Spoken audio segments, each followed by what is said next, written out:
From the Storm Team 8 Tracking Center, this is a winter weather alert. Of course, we're going to start out with Storm Track Live radar. Look at the deep shades of pink, magenta out there, indicating some heavy freezing rain at the present time, maybe mixing in with a little bit of sleet and some snow, mostly snow once you work your way M46 and further north than that, the Big Rapids, Newaygo, the Whiteley area, Woodville over towards Hart and Mount Pleasant.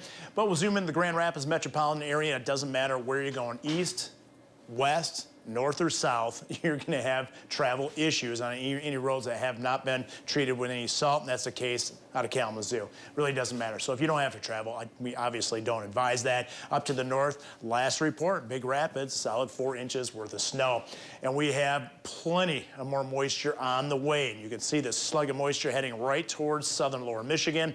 And again, I think the peak of this event is actually going to occur during the evening hours.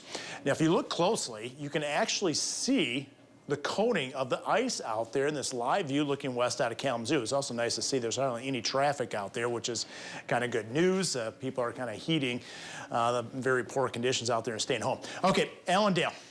You can see GVSU campus quiet because they canceled classes. And it's going to be interesting to see how many classes are canceled tomorrow also. And Blake's going to get us up to date on that, of course. And here's a live view. This is looking east over Lake Macatawa. And if you look at Collin Park, you can also see a distinct icy nature out there. Visibility, 3/4 of a mile in the Fremont area, up a little bit, Big Rapids, Mount Pleasant, where the snow is becoming a little bit lighter, at least at the moment. And cold water down to 1 mile. I'm going to have to check the observation down there. It's probably freezing rain, a little bit of sleet. And 31-degree temperature. Now, these temperatures are going to hover pretty much right around the freezing mark all night long, and it's just such a fine line out there, but we really think it's going to continue with a good round of freezing rain out there and also sleet throughout much of the viewing area.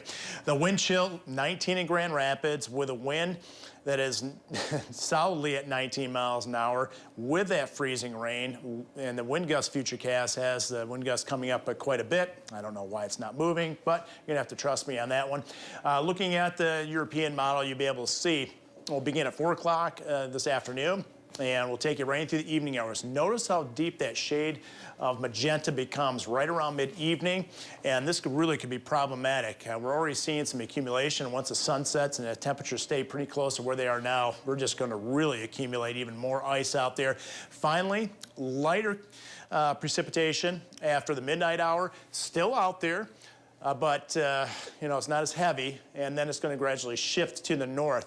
I think the worst of the road conditions will eventually end up north of Grand Rapids for tomorrow.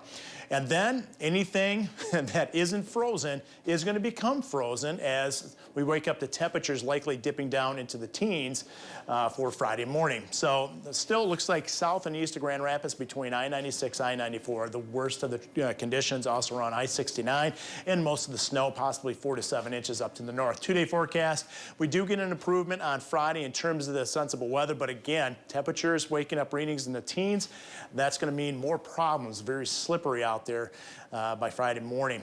Megan, I cannot imagine things are very good out there at the present time. No, they're not very good. And I do want to reiterate that we probably see about 3 dozen slide-offs right now across West Michigan, but those are on some of the more minor roads. So I'm not hitting those as much, though, because it's not going to impact traffic and those who typically use the freeways to get home or to wherever they need to be going. This is 96 at Knapp Street. You can't see cars on the road. They're actually going, in my opinion, a little too fast.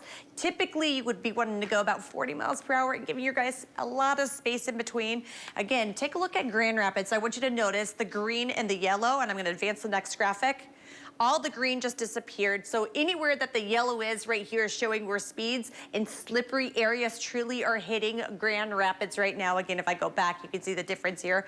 But pretty much that yellow means that you're seeing speeds drop down to 40 miles per hour. We have ongoing crashes that we have to tell you about too, including a new one. This is more the Battle Creek area. This is eastbound I-94.